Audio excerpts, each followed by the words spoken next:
এগুলো আমরা সবাই মিলে একসাথে পরিষ্কার করছি, সবাই একসাথে দায়িত্ব নিয়ে এগুলো সুন্দরভাবে পরিষ্কার করছি। আর পরিষ্কার করতেছি এই কারণে যেন আমাদের রাস্তাঘাট অনেক সুন্দর থাকে, দেশটা যেন আমরা সুন্দরভাবে সাজাতে পারি। এর জন্যই আমরা চাইতেছি দেওয়ালগুলো রং করে পেন্টিং করতেছি যেন সুন্দর লাগে দেখতে।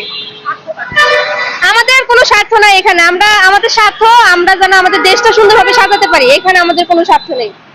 এখানে ছবি ছবি আঁকার মূল কারণ হলো যে এখানে মানুষ অনেক মানে আবর্জনা থাকে, ময়লা থাকলে কালারিং কিংবা কোনো কিছু না থাকলে এখানে প্রস্রাব করে বিভিন্ন ময়লা টলা ফেলে।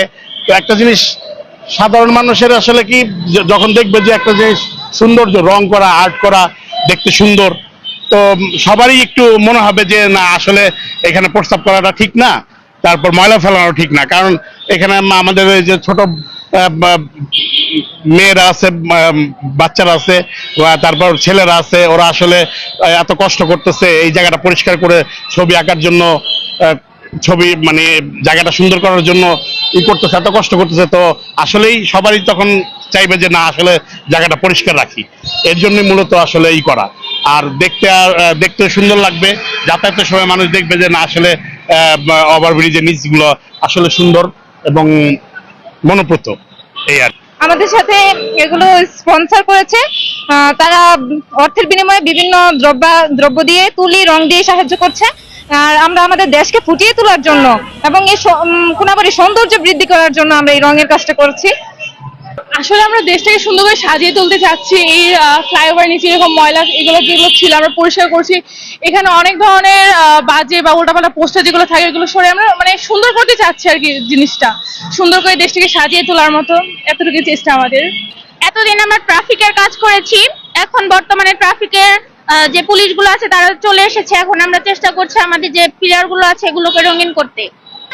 আমাদের উদ্দেশ্যটা হচ্ছে কোনাবাড়িটাকে পরিষ্কার পরিচ্ছন্ন এবং রঙিন করে তোলা, আর সমসাময়িক বিষয় বাংলাদেশের ঐতিহ্য কালচার ইতিহাস যাতে আঁকার মাধ্যমে আমাদের পরবর্তী প্রজন্ম শিক্ষার্থী তাদের মাঝে তুলে ধরা যায়, বিভিন্ন প্রতিবাদমূলক কথা যাতে মানে থাকে, এর জন্য আমরা আর কি এই উদ্দেশ্য যে কালারফুল করবো কোনাবাড়িটা। অনেক বেশি ইন্ডাস্ট্রিয়াল, অনেক বেশি মানুষ, হ্যাঁ অনেক বেশি মানুষের কাছে পৌঁছানো যাবে, রাস্তাঘাটে মানুষ যাবে, একটা স্লোগান দেখলে একটা আর্ট দেখলে তাদের যাতে ইন্সপায়ার করতে পারি, এটাই আমাদের উদ্দেশ্য।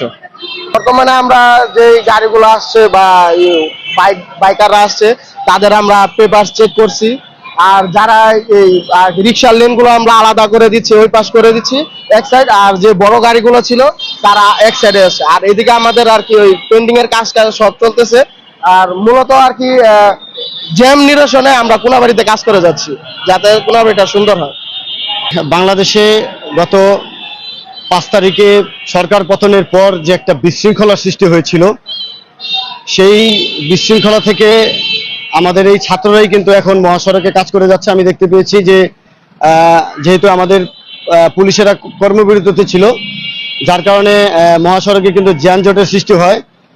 এছাড়া আমাদের এই মহাসড়কগুলোতে ট্রাফিক না থাকার কারণে বিভিন্ন ধরনের দুর্ঘটনার শিকার হয় অনেকেই, যার কারণে শিক্ষার্থীরা আসলে নিজ উদ্যোগেই কাজ করে যাচ্ছে, এটি একটি ভালো দিক। আরেকটি বিষয় আমরা আসলে লক্ষ্য করেছি যে ফ্লাইওভারগুলো রয়েছে, সেই ফ্লাইওভারের নিচে ময়লার স্তূপ পড়েছিল অনেক দিন যাবত, অনেক বছর যাবত। সেই ময়লা অপসারণও আসলে তারা করে যাচ্ছে। সবকিছু মিলিয়ে শিক্ষার্থীরাই আসলে এই দেশটাকে সুন্দরভাবে সাজানোর জন্য কাজ করে যাচ্ছে। অ্যাকচুয়ালি আমাদের উচিত শিক্ষার্থীদের পাশাপাশি আমাদের যারা সচেতন নাগরিক আছে তাদেরকেও আসলে তাদের পাশাপাশি কাজ করে দেশটাকে সুন্দরভাবে সাজিয়ে নতুন রূপে সাজানোর জন্য আসলে আমাদের অভিভাবক সহ সাধারণ মানুষের এগিয়ে আসা উচিত বলে আমি মনে করি।